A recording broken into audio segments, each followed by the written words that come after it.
या मालिकेच्या आजच्या भागात आपण पाहणार आहोत आजी अक्षराला फोन करावा की नाही या विचारामध्ये असतात आणि मग त्यानंतर त्या अक्षराला फोन करायचंच ठरवतात आणि मग त्या तिला कॉल लावतात सुद्धा, पण तितक्यात दुर्गी त्या ठिकाणी येते. त्यामुळे आजी घाबरून कॉल कट करतात आणि दुर्गीला काय झालं हे विचारू लागतात. दुर्गी म्हणत असते की आत्ते मला तुझा मोबाईल दे, मला फोन करायचा आहे. तर आजी विचारतात की का गं, तुला तुझा मोबाईल नाही का? तर दुर्गी म्हणत असते की तो बंद पडलाय, मला बॅलन्स नाही आहे म्हणून. आणि ते ऐकून आजी म्हणतात की अगं तुझा मोबाईल काय माझ्या मोबाईलसारखा आहे ना, तुझ्या मोबाईलचं ते काही बिल वगैरे येतं आणि भुवी ते भरायला पैसे देते ना, मग काय झालं तरी तुझा मोबाईल बंद कसा काय पडला? तर दुर्गी म्हणत असते की हो ताई, पैसे देते आणि तिने यावेळीसुद्धा दिले होते, पण ते माझ्याकडून खर्च झाले आणि म्हणून माझा मोबाईल बंद पडला. ते ऐकून आजी म्हणतात की अगं अशी कशी आहेस तू? भुवी तुझा सगळा खर्च करते तरीही तू पैशांसाठी रडारड करतच असतेस का? आणि त्यांचं असं बोलणं ऐकून दुर्गी खूप चिडते. ती म्हणत असते की आत्या तुला फोन नसेल द्यायचा ना तर नको देऊ, पण उगाच मला 4 गोष्टी ऐकवू नको. आणि मग त्यानंतर ती रागातच तेथून जाण्यासाठी निघते, पण पुन्हा माघारी येत म्हणते की तू देणार आहेस की नाही फोन? आणि त्यावेळी आजी म्हणतात की ठीक आहे घे फोन, आणि त्या त्यांचा फोन दुर्गीला देतात. मात्र दुर्गी त्यामध्ये बघते की आजींनी अक्षराला कॉल केला होता. त्यामुळे ती चिडून म्हणते की मला काही नको तुझा फोन, घरभेदींचा फोन मी वापरत नाही. आणि ते ऐकून आजी रागातच म्हणतात की घरभेदी कोणाला म्हणतेस गं? तर दुर्गी म्हणते तुला. आणि ते ऐकून आजी विचारतात की काय केलं आहे मी? तर दुर्गी म्हणत असते की तू त्या मास्तरनीला फोन केला होता ना, ताईने तुला सांगितलं होतं ना की तू त्या मास्तरनीला फोन करायचा नाही, तिच्याशी काही बोलायचंही नाही, मग तरीही तू तिला फोन का केला? त्या कारस्थानी बाईसोबत काय बोलली तू? आणि त्यावर आजी म्हणतात की उगाच काहीतरी बोलू नको, मी सुनबाईला फोन करणार होते पण नाही केला, तितक्यात तू आली, आमचं बोलणंच झालं नाही. आणि ते ऐकून दुर्गी म्हणते की वा आत्ते, म्हणजे तुला त्या मास्तरनीला फोन करून तुझ्या सख्ख्या मुलीला मारून टाकायचं आहे ना? आणि ते ऐकून आजी रागातच म्हणतात की तू काय बोलतेस, तुला कळतंय का? तर दुर्गी म्हणत असते की चांगलंच कळतंय, ताईने तुला तिची शपथ देऊन सांगितलं होतं ना की तू यापुढे मास्तरनीसोबत कोणताही संबंध ठेवायचा नाही, पण तू तर तिला फोन करायला निघालीस. कर तू तिला फोन, म्हणजे ताईला होऊ दे काहीतरी. आणि त्यानंतर ती मुद्दाम आजींना म्हणत असते की आता तर मीच फोन लावते, तुला बोलायचं आहे ना बोल तिच्याशी. पण आजी घाबरून म्हणतात की नाही नाही नको, काही गरज नाही आहे. आणि ते ऐकून दुर्गी लगेच त्यांचा फोन घेऊन तेथून निघून जाते.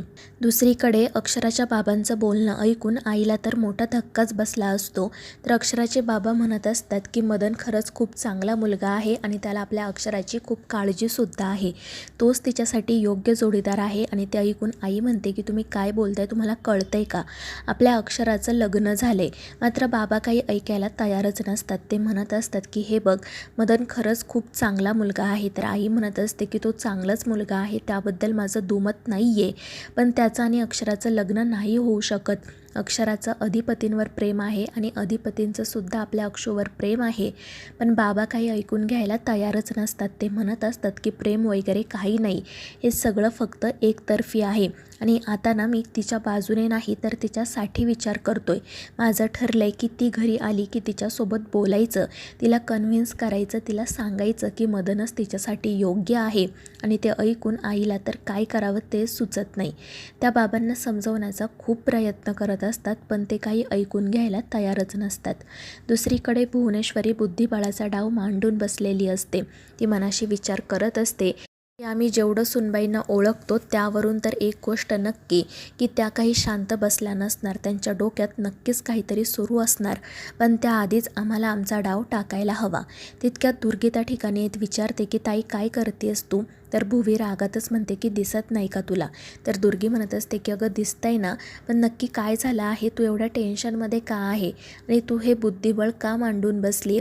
जेव्हा तुला खूप टेन्शन आलेलं असताना तेव्हाच तू हा खेळ खेळते, नक्की काय झालं आहे ते सांग मला. दुसरीकडे अक्षरा इराला समजावत म्हणत असते की प्लीज तुझ्या मोबाईलवरून एकदा अधिपतींना कॉल कर, मला त्यांच्याशी बोलायचं आहे. पण इरा ऐकत नाही. ती म्हणत असते की मला आधी आईबाबांसोबत बोलावं लागेल, जर त्यांनी परवानगी दिली तरच मी अधिपतींना कॉल करेल. त्यावर अक्षरा म्हणत असते की अगं आईबाबांसोबत बोलते ना मी, तू प्लीज त्यांना फोन कर, जर ते इथे आजूबाजूला असतील तर मी त्यांना भेटू शकेल. पण इरा म्हणत असते की ताई तुला काही सेल्फ रिस्पेक्ट आहे की नाही? ते लोक तुझा रिस्पेक्टही करत नाही आणि तुला मात्र सतत त्यांच्याशीच बोलायचं असतं, त्यांनाच भेटायचं असतं. मी जर तुझ्या जागी असते ना तर अधिपतींचं पुन्हा तोंडसुद्धा बघितलं नसतं. पण ते ऐकून अक्षरा रागातच म्हणते की मला तुझं लेक्चर ऐकायचं नाही आहे. तू प्लीज अधिपतींना फोन कर. जर माझ्या फोनवरून फोन लागत असताना तर मी केला असता, तुझ्यापुढे अशी विनवणी केली नसती. आणि ते ऐकून शेवटी वैतागून इरा अधिपतींना कॉल करते. दुसरीकडे अधिपतीसुद्धा मोबाईल घेऊन हाच विचार करत असतो की मास्तरीणबाईंना फोन करावा का.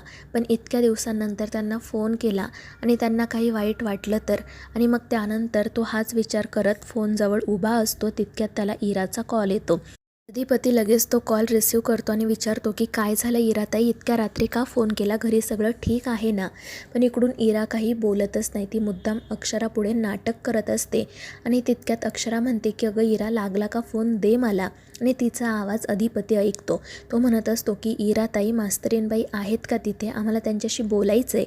पण इरा फोन कट करते आणि अक्षराला सांगते की फोन लागलाच नाही, कदाचित इथे रेंज नसेल. पण अक्षरा म्हणत असते की अगं असं कसं, प्लीज एकदा फोन ट्राय कर ना. पण इरा ते ऐकून रागातच तिच्याकडे पाहू लागते. त्यानंतर अधिपती अचानक फोन कट कसा झाला म्हणत पुन्हा एकदा इराला कॉल करतो. तर इरा पटकन अननोन नंबर आहे असं म्हणून तो कॉल कट करते. अक्षरा तिला विचारत असते की इरा काय झालं आहे. पण इरा तो विषय टाळते आणि अक्षराला घरी चल असं म्हणत असते. अक्षरा म्हणत असते की इरा प्लीज एकदा अधिपतींना कॉल कर. मात्र इरा काही ऐकत नाही आणि ती अक्षराला रागातच घरी जायला सांगते. त्यामुळे अक्षरा नाईलाजाने घरी जाण्यासाठी निघते. तर अधिपती पुन्हा इराला कॉल करतो आणि मग इरा नाटक करत त्याला सांगू लागते की अधिपती जिजू, आमच्या घरात ना तुमच्या विरोधात खूप मोठं कारस्थान शिजत आहे आणि मला तुम्हाला त्याबद्दलच सांगायचं आहे. आणि ते ऐकून अधिपती तर विचारातच पडतो. दुसरीकडे भुवी खूप चिडलेली असते. तर दुर्गी तिला काय झालं हे विचारत असते. तर भुवी म्हणत असते की आता आम्हाला आमचा डाव टाकायलाच हवा, खेळायला सुरुवात करायलाच हवी. आणि मग त्यानंतर ती तिच्या कपाटामध्ये मुलींचे फोटो शोधू लागते. दुर्गी विचारत असते की कोणत्या मुलींचे फोटो शोधतेस तू. तर भुवी म्हणत असते की जेव्हा अधिपतींचं लग्न करायचं होतं तेव्हा अनेक मुलींची स्थळं आली होती ना, त्या मुलींचेच फोटो आता मला हवे आहेत. आणि मग ती दुर्गीला लगेच कामाला लावते. तर इकडे अधिपती इराला विचारत असतो की नक्की काय बोलताय तुम्ही इराताई, कोणतं कटकारस्थान. तर इरा म्हणत असते की अधिपती जिजू, तुम्ही ना खरंच खूप साधे भोळे आहात, तुम्हाला काहीही कळत नाही. पण आमच्या घरातले लोक तसे नाही आहेत, ते तुमच्या विरोधात खूप मोठं कटकारस्थान करतायत. आणि मगाशी ना ताईला माझ्यावर संशय आला होता की मी तुम्हाला काही सांगते की काय म्हणूनच ती माझ्या मागे मागे आली होती. तिने माझा फोनसुद्धा चेक केला. आणि ते ऐकून अधिपती म्हणतो की तुम्ही उगाच काहीतरी बोलू नका, मास्तरीणबाई असं काहीच वागणार नाही. मात्र तरीही इरा त्याच्या मनात अक्षराविषयी विष कालवण्याचा प्रयत्न करतच राहते. दुसरीकडे अक्षराला आत्तापर्यंत घडलेला प्रत्येक प्रसंग आठवत असतो. ती मनाशी विचार करत म्हणत असते की देवा, असं का वागतोय तू माझ्याशी, माझं काही चुकलं आहे का. अधिपतींचं आणि माझं बोलणं होत नाही, आमची भेट होत नाही. जर माझं काही चुकलं असेल तर मला माफ कर, पण आता प्लीज हे सगळं थांबव. तर मित्रांनो, या मालिकेच्या पुढील भागांच्या अपडेटसाठी आपल्या चॅनेलला सबस्क्राईब करा.